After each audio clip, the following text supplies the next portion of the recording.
I'm great. I feel like I haven't seen you in a long time. Yeah, it's been a long time. Someone said backstage it's been like 4 years. Since you were on the show, I think I've seen you since then. I've seen you personally since then. How Yeah, are I you? went to college. I went back to school. Oh, you did? No. What are you studying? I'm a veterinarian now. Oh, great. Yeah, it's great. That was your girlhood dream, wasn't my it? dream to Oh, go back wow. to school, help animals. Everything's good. By the way, I'm so interested in this. I'm curious to ask you about it because typically with award shows, they will wait until maybe like a couple of months before the show, and then they'll announce who's going to host the show. But like it seemed like the Golden Globes, they were barely finished clapping, and they said next year Tina and Amy are going to host the show. Yeah, I'm not sure why. Did that? Build the pressure, maybe? Yeah, I know. It gives you too long to think about it, doesn't it? Yeah, to turn it into just a diamond, I hope. Yeah, no, it's a year away. Yeah, so, it's a full year away. It's a full year away. And so in about 11 and a half months, we're going to start thinking about it. You really can't start thinking about it too soon, can you? Nobody's made the movies yet. Do you? Yes, it is hard to make fun of things that don't exist. Yeah. Do you are you the kind of person who says yes to something and then regrets it the whole time leading up to that thing? Yeah. I think I'm like you, which is, because you've done this many times, where I'm like, all right, let's do it. And then I dread it. I dread it, and I want to die. I want to go to sleep. Yeah. Yeah, Sleep I have is a always very the thing. fight or flight kind of thing, so I get really tired, and I'm like, maybe I should go to sleep instead of host this. If you give me enough advance notice, I will agree to literally anything. You'd be like, hey, we're going to chop your finger off in like 2024. I'm like, yeah, okay, when 24? No problem, we'll get to it then. Yeah, and then when it comes around, you start to dread it. You're like, I like my finger. You're like, these fingers have served me very well. Did you watch the Oscars on Sunday? I did. I love Parasite, so I thought Bong's win was really awesome. You were excited, yeah. And I like award shows, I think, like you, that are kind of a little surprising. Because I really remember growing up in the 70s and 80s with award shows that were really shaggy. Yeah, it was sloppy. different back then. Yeah, like the stars would just drive to the event. Yes. And they'd just show up in jeans. And they'd be like smoking, and then they'd hear their name and just go up there. Yeah, they put it out. Yeah, you're right. Yeah. Now they're vaping instead of smoking. Yeah. I'm very nostalgic about the 70s and 80s. Me too. I am, and I wonder if they're as great as I remember. What do you think about when you think about the 70s and 80s? Well, I just think it was a better time. Like, no seatbelts, your parents didn't watch you. Like, nobody babysat you. That's right. You could just walk to the mall and your neighbor would flash you and it wasn't a big deal. The good times. Did you have a neighbor, a flasher neighbor? We had one. Yeah. We didn't have you had one? We grew up across the street from each other, yeah. Oh, you did? Yeah. How, were you the flasher neighbor?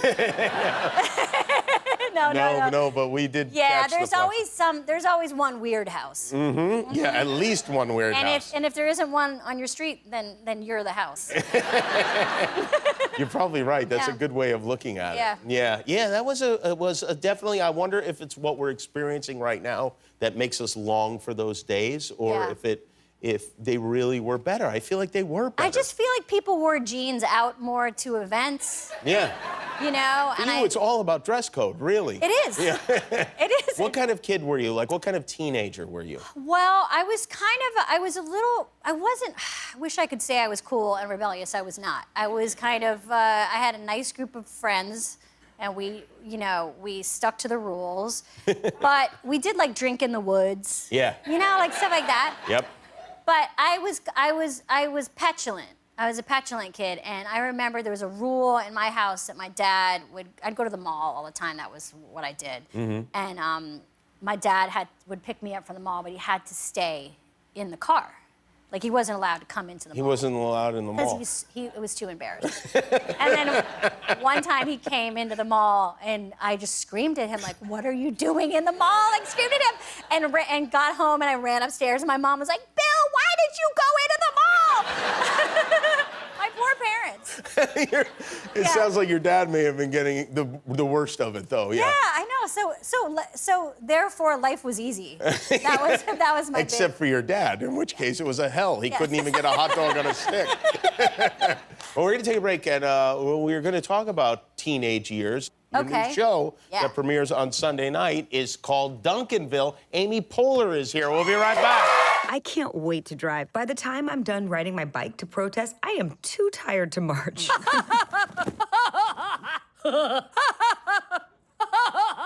Dial it down, dude. I got this. Who knows? Maybe someday you'll be able to give me a ride somewhere. Whoopah! Smash! I've come to ask for your daughter's hand in marriage. Well, that sounds wonderful. Why? He was going to say yes. I couldn't take that chance. You're so cool. Feel me up. With pleasure. It's Amy Poehler, believe it or not, as Duncan in Duncanville. Yes. Explain what the show, the idea behind the show. Okay, so it's about a 15-year-old boy named Duncan and his family that surrounds him, his friends, and how he thinks everything is really lame and boring, and he can't wait till he has his license and freedom. And I played Duncan, the voice of Duncan, and his mom, Annie, who's kind of this, she's in parking enforcement, and she likes rules, and she likes to make Duncan get her a chair so she can climb on it and yell at him face to face. And like, how do you settle on how you're going to approach the voice of a teenage boy? Well, you have to take all of the words you usually say and just reduce it to like 2 words. And you have to think. That's probably a good idea for anyone, 100%. really. It's like the opposite of characters I usually play, which is like the engine that gets everybody pumped. This character thinks everybody's really lame and he's really smart and you know, that his town is so boring and stuff. And so there's a lot of like you know, just like super stressed out. And, like, Did you study teenage boys? I did. I went to the mall. Oh. That was not. I wore a trench coat and I was just like, hello. No. I went to the mall and I watched teenagers, and it's really funny to watch. I mean, you have to be careful when you watch teenagers from behind a pole because Yeah, for sure. you can get asked to leave. But what I love about teenagers that age is they have like no freedom. They feel really confined. Like they think that they are smarter than everyone else, but they don't know what they're doing. And when you're around them, they look like goofballs and they're pushing each other and just being like Adam's apples everywhere. But they can say stuff that devastates you. In what way? They Like can, what? like, you could just walk past them, they could be like, you know, like, look at your shoes, you know, and you're like, what's wrong with my shoes? And all of a sudden you go home and you want to just Yeah, because buy you a feel cemetery like they've plot. spoken on behalf of their whole generation. Yeah, yeah. And the mom character, Yeah. is that based on a person? It's kind of loosely based on my mom. She has kind of a Boston accent. The character does. My mom has a Boston accent. Yes, yes. And my mother is not a yeller, but she is very, you know, she gets a little stressed sometimes about, like, she still yells, be careful, when I leave the house. And I'm, you know, 48. Yeah, well, sure, you have to be careful. Yeah. Do you feel like you are ever more careful as a result of your mother reminding you to be? No. No. But isn't it weird that no matter your age, when you're home with your parents, you just get back into that groove? Like, I do turn into a teenager when I'm with my parents. I'm like, oh my God, like, I'm just so annoyed with them. Do you clean up after yourself when your parents make dinner at your house? That's a great question. I do. You do? I did not when I was a teenager. Now I do. I have changed. You don't completely revert back to teenagehood. Yeah, you're right. Because teenagehood, I was feet up on the couch, just being like, Are you making anybody sandwiches right now? My mother would be like, I'm in bed. And I'd be like, would you get up though? Would you make me one if you were up though? Are you still celebrating Galentine's Day, the holiday you invented? Is that still a thing? In fact, I'm having dinner after the show with Rashida Jones and Aubrey Plaza and Catherine Hahn. Oh, wow. Valentine's Day. Wow. Which, for those of you that don't know, it's an alternative to Valentine's Day created by the writers of Parks and Rec. Leslie Knope would get all of her gals together and shower them with weird gifts. Oh, there are gifts involved. I don't think there has to be, but Leslie Knope did. I see. But it's kind of caught on as like a fun fake holiday, just like Valentine's Day, which is also a fake holiday. It is, yeah.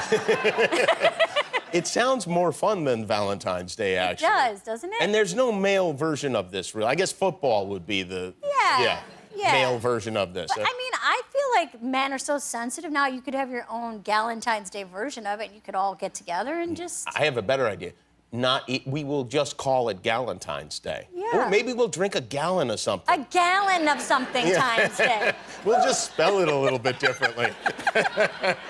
Well, your show is very funny. I can't wait to see it. It's on Fox. It's called Duncanville. It premieres Sunday night at 8:30. Amy Poehler, everybody. We'll be right back with David Sedaris. I am Jimmy Kimmel. Click below to subscribe to our YouTube channel, or if you want to be that way about it, don't.